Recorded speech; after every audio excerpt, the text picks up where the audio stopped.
भगवान तो दिखते नहीं है, फिर उनकी मूर्तियाँ कैसे बनाई जाती हैं? भगवान दिखते नहीं हैं तो मूर्ति कैसे बनाई जाती है? भाई भगवान दिखते नहीं हैं, परंतु जिसने भगवान को देखा है, एक घर में चोर घुसा तो जिसका घर था उसने चोर को देख लिया, चोर भाग गया। पुलिस ने कहा चोर कैसा दिखता था? तो फिर पुलिस ने पूछा कि आंख कैसी थी, कान कैसे थे चोर के। उस आधार पर चोर की एक फोटो बनाई गई है ना, फिर उस आधार पर चोर को पकड़ा गया।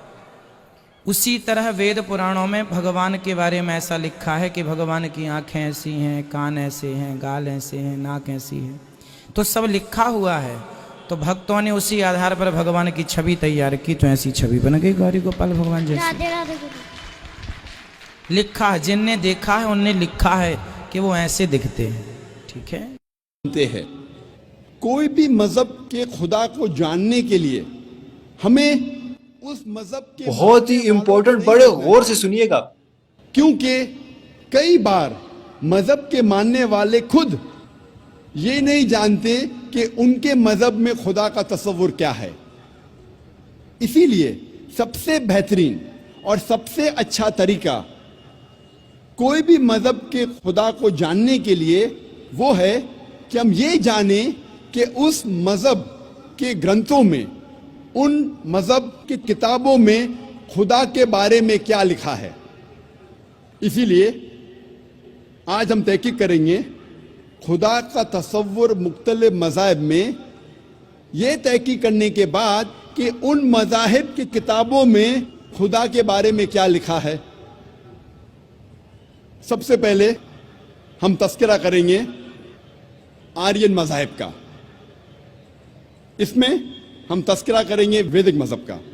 हम सबसे पहले जानने की कोशिश करेंगे कि हिंदुइज्म में खुदा का तस्वुर क्या है। जब हम कोई आम हिंदू से पूछते हैं कि आप कितने खुदाओं में मानते हैं, कुछ हिंदू कहेंगे 3, कुछ कहेंगे 10, कुछ कहेंगे 100, कुछ कहेंगे 1000 और कुछ कहेंगे 33 करोड़ 330 मिलियन। लेकिन जब हम एक विद्वान हिंदू से पूछते हैं जो अपने हिंदू ग्रंथ का मुताला कर चुका है कि हिंदू मजहब में एक हिंदू को कितने खुदाओं में मानना चाहिए, तो वो हिंदू विद्वान कहेगा कि हिंदू को सिर्फ एक खुदा में मानना चाहिए और सिर्फ एक खुदा की इबादत करना चाहिए। लेकिन आम हिंदू वो एक फलसफे में मानते हैं जिसे कहते हैं पैंथीइज्म। पैंथीइज्म के मानी सब कुछ खुदा है, और आम हिंदू ये मानता है कि सब कुछ खुदा है। पेड़ खुदा है, सूरज खुदा है, चांद खुदा है, इंसान खुदा है, सांप खुदा है। हम मुसलमान ये मानते हैं कि सब कुछ खुदा का है। पेड़ खुदा का है, चांद खुदा का है, सूरज खुदा का है, इंसान खुदा का है, सांप खुदा का है। तो जो अहम फर्क आम हिंदू और आम मुसलमान में है कि आम हिंदू कहता है कि सब कुछ खुदा है और आम मुसलमान कहता है सब कुछ खुदा का है। ये अहम फर्क सिर्फ का है। अगर इस का के फर्क को मिटाएंगे तो हिंदू और मुसलमान एक हो जाएंगे। और इस फर्क को कैसे मिटाया जा सकता है? जिस तरीके से कुरान में लिखा है, सूरह इमरान सूरह नंबर 3 आयत नंबर 64 में, तालो इला कलिमतिन सवाइम बैना बैनकुम, आओ उस बात की तरफ जो आप और हम में यकसा है। सबसे पहली बात, अल्लाह नाबुद इल्लल्लाह, कि हम सिर्फ एक खुदा की इबादत करें। अभी हम तहकीक करेंगे कि हिंदू मजहब की किताब में खुदा का तस्वुर क्या है। हिंदू मजहब में एक अहम किताब है जिसका नाम है उपनिषद। जब हम पढ़ते हैं Chandogya Upanishad, chapter number 6 section number 2 verse number 1, उसमें लिखा है एकम एविदित्यम। ये एक संस्कृत श्लोक है जिसके मानी है खुदा एक है, ईश्वर एक है, दूसरा नहीं है।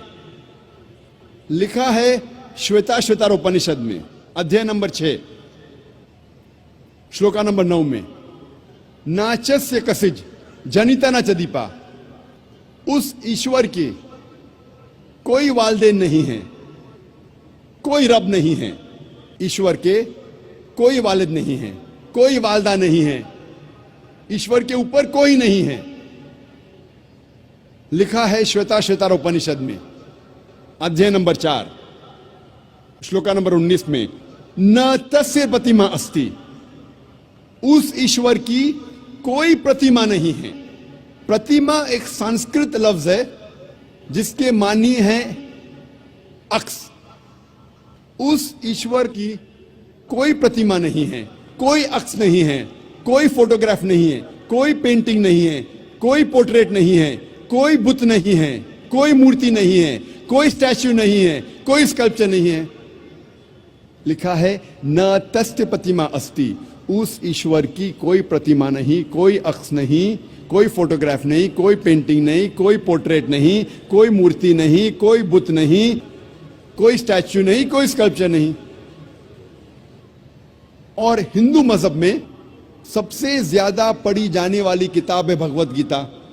भगवत गीता में लिखा है अध्याय 7 श्लोक नंबर 20 में, all those whose intelligence has been stolen by material desires they worship demigods.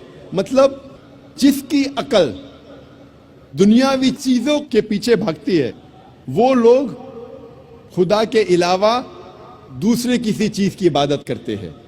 जब हम तफसीर पढ़ते हैं, कई भगवत गीता की तफसीर में लिखा है कि जो लोग की बुद्धि, जो लोग की अकल पैसे के पीछे भागती है या दुनियावी चीजों के पीछे भागती है, वो बुत परस्ती करते हैं, खुदा के अलावा दूसरी चीज की इबादत करते हैं। लिखा है भगवत गीता में अध्याय 10 श्लोक नंबर 3 में, वो लोग जानते हैं कि मैं लाफानी हूं, वो लोग जानते हैं कि मैं जन्म नहीं लिया है और मैं सारे आलमीन का मालिक हूं। हिंदू मजहब में सबसे ऊंची किताब है वेद। अगर वेद और दूसरी हिंदू मजहब की किताब में टकराव होता है तो हमें मानना चाहिए वेद। वेद हिंदू मजहब की सबसे ऊंची किताब है। जब हम वेद पढ़ते हैं, इसमें लिखा है यजुर्वेद में अध्याय नंबर 32 श्लोक नंबर 3 में, न तस्य प्रतिमा अस्ति, उस ईश्वर की कोई प्रतिमा नहीं है। जैसे मैंने कहा, प्रतिमा एक संस्कृत लफ्ज है जिसके मानी है अक्स, फोटोग्राफ, पेंटिंग, पोर्ट्रेट, बुत, मूर्ति, स्कल्पचर। न तस्य प्रतिमा अस्ति, उस ईश्वर की कोई प्रतिमा नहीं, कोई अक्स नहीं, कोई फोटोग्राफ नहीं, कोई पेंटिंग नहीं, कोई पोर्ट्रेट नहीं, कोई बुत नहीं, कोई मूर्ति नहीं, कोई स्कल्पचर नहीं, कोई स्टैच्यू नहीं। लिखा है यजुर्वेद में अध्याय नंबर 40 श्लोक नंबर 8 में कि ईश्वर पाक है, उसका कोई अक्स नहीं। लिखा है यजुर्वेद में अध्याय नंबर 40 श्लोक नंबर 9 में, अंधात्म प्रविशन्ति या असंभूति उपास्ते। अंधात्म मतलब अंधकार, प्रविशन्ति मतलब दाखिल होना, असंभूति मतलब वो चीजें जो नेचुरल है, जो कुदरती है। तो ये श्लोक में यजुर्वेद अध्याय नंबर 40 श्लोक नंबर 9 में लिखा है, वो लोग अंधकार में दाखिल हो रहे हैं, वो लोग जो असंभूति की इबादत करते हैं, जो कुदरती चीजों की इबादत करते हैं, मिसाल के तौर पे हवा, पानी, आग वगैरह। और ये श्लोक में आगे लिखा है, वो लोग और घोर अंधकार में दाखिल हो रहे हैं, वो लोग जो संभूति की इबादत करते हैं। संभूति की मानी इंसान की बनाई हुई चीजें, मिसाल के तौर पे टेबल, चेयर, बुद्ध मूर्ति वगैरह।